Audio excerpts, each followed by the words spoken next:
샘터 가족 여러분, 안녕하십니까? 샘터지기 김덕규 목사입니다. 오늘은 누가복음 20장 19절부터 40절까지고요. 오늘 본문에서는 예수님을 시험하기 위해서 온 바리새인과 서기관들, 즉 유대교 지도자들의 질문과 이에 대한 예수님의 가르침에 대해서 살펴볼 수 있고요. 특별히 예수님은 그들의 질문에 대해서 단지 대답만 하신 것이 아니라 영적인 진리까지 가르쳐 주셨습니다. 20장 19절부터 26절입니다. 19절. 서기관들과 대제사장들이 예수의 이 비유는 자기들을 가리켜 말씀하심인 줄 알고 즉시 잡고다 하되 백성을 두려워하더라. 20절. 이에 저희가 엿보다가 예수를 총독의 치리와 권세 아래 붙이려 하여 정탐들을 보내어 그들로 스스로 의인이 체하며 예수의 말을 책잡게 하니. 21절. 그들이 물어가로되 선생님이요, 우리가 아노니 당신은 바로 말씀하시고 가르치시며 사람을 외모로 취치 아니하시고 오직 참으로서 하나님의 도를 가르치시나이다. 22절. 우리가 가이사에게 세를 바치는 것이 가하니까 불가하니까 하니.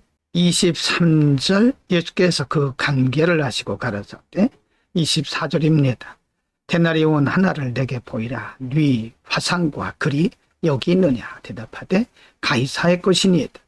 25절. 가라사대 그런즉 가이사의 것은 가이사에게, 하나님의 것은 하나님께 바치라 하시니.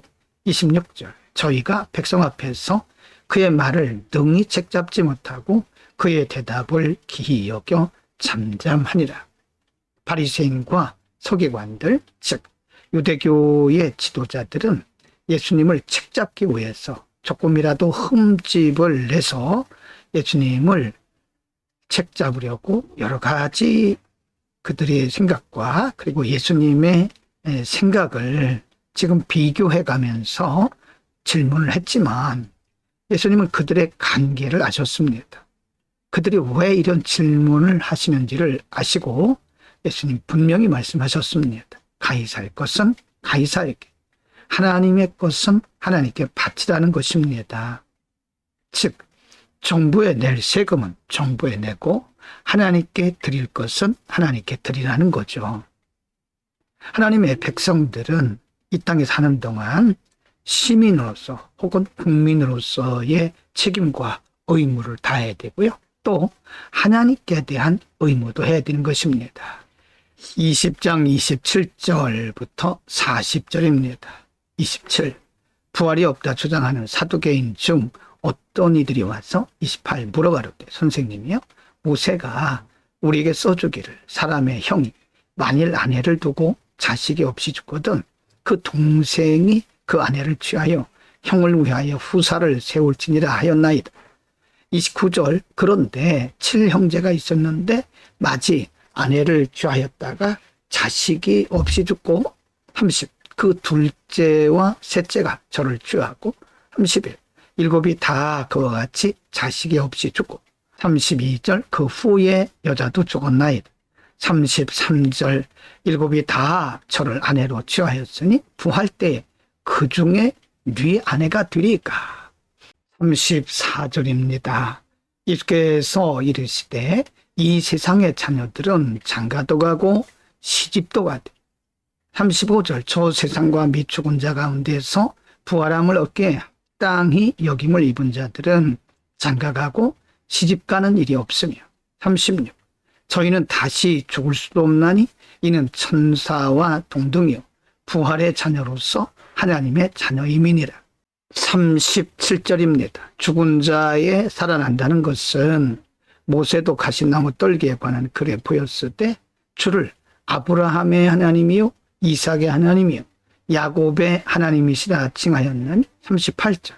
하나님은 죽은 자의 하나님이 아니요 산 자의 하나님이시라. 하나님에게는 모든 사람이 살았느니라 하시니. 39절. 서기관 중 어떤 이들이 말하되 선생이여 말씀이 옳으니다 하니. 40. 저희는 아무것도 감히 더 물을 수 없습니다. 원래 사두개인들은 종교인이 아니죠. 이들은 정치 집단입니다. 그래서 내세를 믿지도 않고 영적인 세계를 믿지도 않죠. 그래서 예수님을 시험하기 위해서 율법을 가지고 온 거죠. 한 여자가 7 남자와 살다가 죽었는데 과연 부활이 있다면 부활 때에는 이 여인은 누구의 아내가 되겠느냐라고 말했지만 예수님은 말씀하시기를 이 세상의 자녀들은 장가도 가고 시집도 가지만 저 세상과 및 죽은 자 가운데서 부활함을 얻기에 합당 여김을 입은 자들은 장가도 안 가고 시집도 가는 일이 없다고 말씀합니다.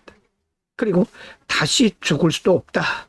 천사와 동등이고 부활의 자녀로서 하나님의 자녀라고 말씀을 합니다. 그들은 하나님에 대해서 제대로 알지 못했기 때문에, 특별히 부활에 대해서 제대로 알지 못했기 때문에 이런 어리석은 질문을 했던 거죠. 38절에 하나님은 죽은 자의 하나님이 아니요 산 자의 하나님이라. 하나님에게는 모든 사람이 살았다. 서기관들의 질문은 매우 어리석은 질문이죠.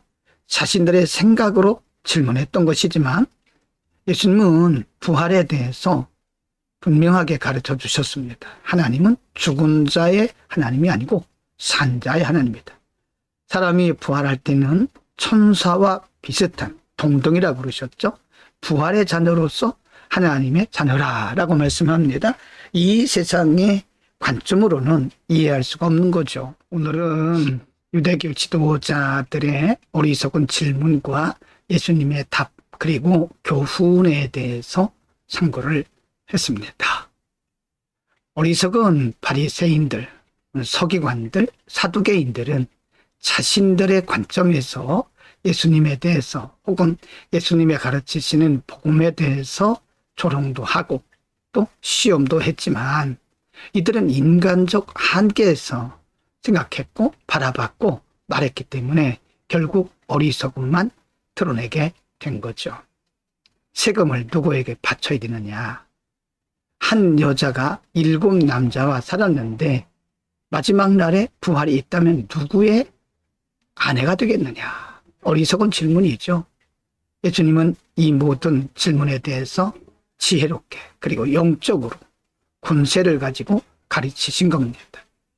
우리는 바리새인과 서기관들 그리고 유대교 지도자들의 어리석은 모습을 보면서 인간의 관점으로 하나님을 바라본다든지 인간의 관점으로 하나님의 나라를 생각하거나 혹은 우리가 판단하는 것은 매우 어리석다는 것을 볼 수가 있습니다. 우리가 생각하는 것 그 이상 하나님의 나라는 전혀 다르다는 사실을 알 수 있죠. 죄성을 가진 인간이 하나님의 세상, 하나님의 나라 그리고 복음의 깊이를 제대로 안다는 것은 어렵습니다. 우리는 성령을 의지하고 성경의 가르침을 따라야 됩니다. 기도합니다. 거룩하신 아버지, 어리석은 질문을 했던 유대교 지도자들을 바라보면서 인간의 어리석음이 얼마나 크고 무지한가를 보게 됩니다. 성령께서 우리를 가르쳐 주시고 말씀으로 세상을 바라보게 하옵소서.